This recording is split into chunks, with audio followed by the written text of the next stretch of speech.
Hungary 1930। कुछ बच्चे सड़क के किनारे मिट्टी में कंचे खेल रहे थे। एक कीचड़ से सना कंचा सूखी जमीन पर अपने पीछे मिट्टी की एक साफ पतली लकीर छोड़ते हुए जाता है। ये देख के जर्नलिस्ट लाज़लो बीरो के दिमाग में एक कमाल का आइडिया आया और इसी एक पल ने दुनिया की लिखावट बदल दी। दरअसल बीरो अपनी फाउंटेन पेन की रोज रोज की झिकझिक से तंग आ चुके थे। लिखते वक्त बार बार इंक पॉट में निब डुबानी पड़ती थी, स्याही कागज पर फैल के धब्बे छोड़ती थी और सूखने में बहुत समय लगाती थी। एक साफ लिखावट वाली फास्ट पेन चाहिए। अखबार छापने वाली स्याही थोड़ी गाढ़ी होती है और बहुत तेजी से सूखती है, उसे ट्राई करता हूँ। पर अखबार वाली स्याही तो बहुत गाढ़ी निकली, वो पेन की निब से बाहर आई ही नहीं। पर अब उन कंचों ने बीरो को दिशा दिखा दी। निब की जगह अगर घूमने वाली बॉल हो तो काम बन सकता है। बीरो ने पेन की निब की जगह धातु की पतली नली की नोक पर एक छोटी सी बॉल लगाने की सोची, लेकिन अब दूसरी चुनौती आ गई। खांचा ढीला हो तो सारी इंक एक ही बार में बह जाती है और अगर टाइट कर दूं तो बॉल घूमती ही नहीं। पेन चलाने के लिए बॉल को अपने खांचे में थोड़ा ढीला होना चाहिए और स्याही को बहने से रोकने के लिए उसकी विस्कोसिटी और सरफेस टेंशन ज्यादा होना चाहिए।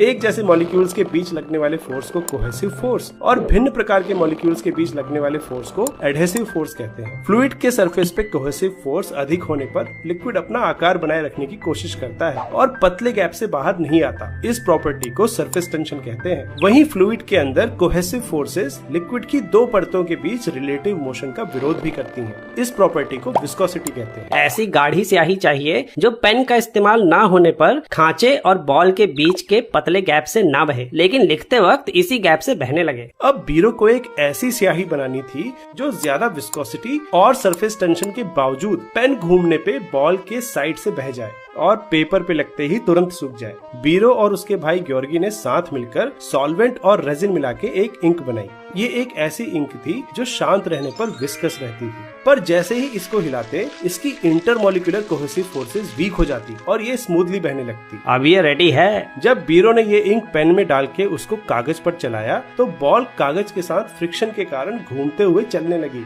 बॉल घूमने पर पल भर के लिए इंक हिलती थी और पतली होकर बहने लगती थी। भीतर नली में बंद स्याही और बॉल के बीच एडहेसिव फोर्स अब इंटरमॉलिक्यूलर कोहेसिव फोर्सेस से ज्यादा स्ट्रांग हो गई और स्याही की एक बहुत पतली परत बॉल के ऊपर लग गई। जब बॉल का स्याही लगा हिस्सा कागज के संपर्क में आया तो स्याही बॉल को छोड़कर कागज पर चिपक गई और कागज पर स्पष्ट निशान यानी लिखावट छोड़ने लगी। ये लिखावट लगभग तुरंत सूख गई। लाज़लो बीरो ने 1940 में बीरोम नाम से अपनी पहली commercial ball point pen launch की, जो बहुत जल्द ही पॉपुलर हो गई। कुछ सालों के अंदर ही बॉल पॉइंट पेन्स दुनिया भर में अपनी लकीरें छोड़ने लगी।